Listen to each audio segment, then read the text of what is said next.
যখন স্মৃতিগুলো আঁকা হতো খোদাই করে, তখন সকালগুলো ছিল জীবন্ত, চাহিদাগুলো ছিল খুবই ছোট, কিন্তু এই ছোট ছোট জিনিসগুলোই দিত বিশাল আনন্দ।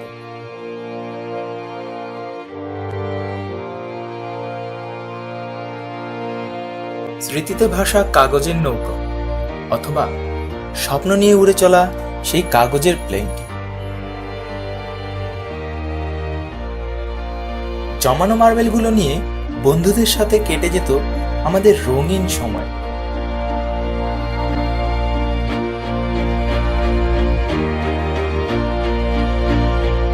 $1 কয়েন দিয়ে গেমসের দোকানে গেমস খেলা ছিল এক অন্যরকম আনন্দ।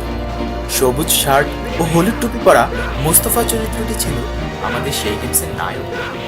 অথবা 98-এর মাধ্যমে আমাদের লড়াইয়ের প্রতিযোগিতা হতো। আর কেউ কেউ ঘরে বসেই টিভি গেমস খেলত।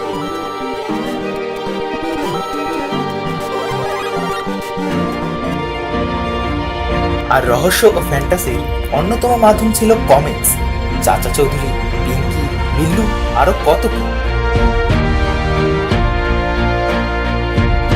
আর গান শোনার ঝামেলা, তা তো একটা পেন্সিলের মাধ্যমেই সমাধান করতাম।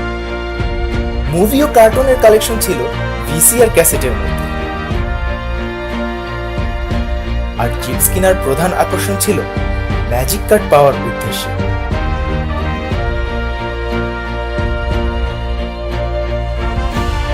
স্টিকার ও ঈদ কার্ড জমানো ছিল আমাদের অন্যরকম একটা সময়। কত রকমের স্টিকারের যে কালেকশন ছিল। দুষ্টামির আরেকটা মাধ্যম ছিল অন্যের বাসায় বেল টিপেই দৌড় দেওয়া। খেলনা বা স্পিকার থেকে চুম্বক বের করে যেখানে সেখানে লাগিয়ে রাখতাম। কখনো বা জানালার গ্রিলে, কখনো স্টিলের দরজায়, কখনো বা ফ্রিজে, আবার কখনো আলমারিতে। বন্ধুদেরকে ডাকার পদ্ধতি ছিল বাড়ির নিচে এসে চিৎকার করে ডাকা।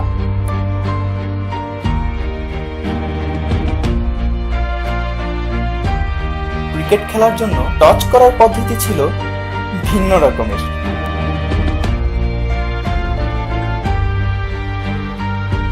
আর ক্রিকেটের জন্য টেপে মোড়ানো কাগজের বলই ছিল যথেষ্ট।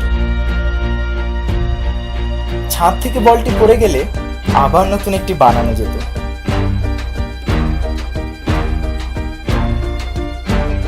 মাঝে মাঝে মামার আগমন হতো নতুন ক্যামেরা হাতে, সেই ফ্ল্যাশ ক্যামেরা যার এক রিলে শুধুমাত্র 32টাই ছবি তোলা যেত।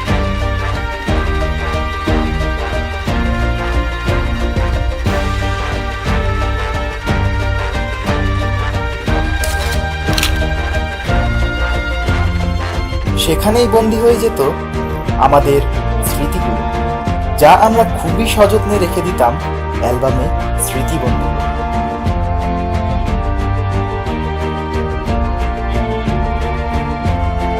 বিনোদনের কোনো অভাবই ছিল না তখন। কত কিছুই না করতাম সেই দিনগুলোতে। স্মৃতিগুলো ছিল বন্ধুদের সাথে, স্মৃতিগুলো ছিল নিজের সাথে।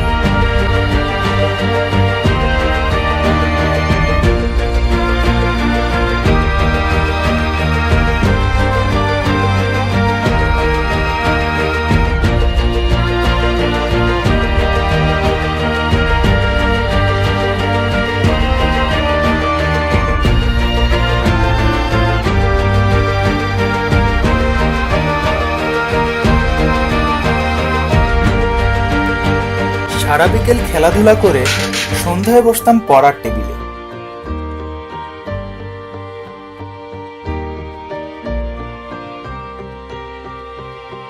কিন্তু সেই আলিফ লায়লা শব্দে আমরা সকল কাজ রেখে দিয়ে চলে যেতাম টিভির সামনে। কত রকমের প্রিয় সিরিজ যে দেখতাম আমরা। প্রত্যেক ক্যারেক্টারই ছিল আমাদের ছোটবেলার হিরো।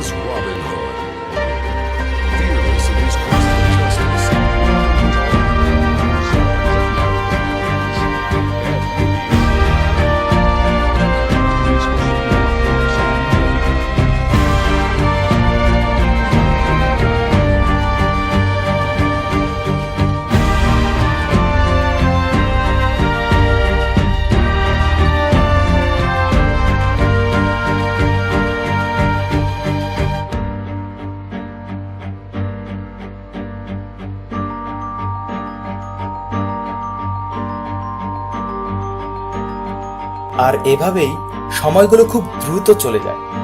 সময়ের সাথে সাথে আমরাও বেড়ে উঠি,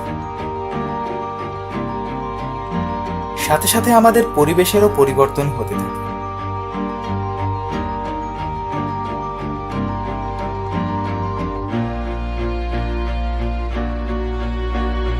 কেড়ে নেয় আমাদের সেই ছেলেবেলা, রেখে যায় হাজারো স্মৃতি।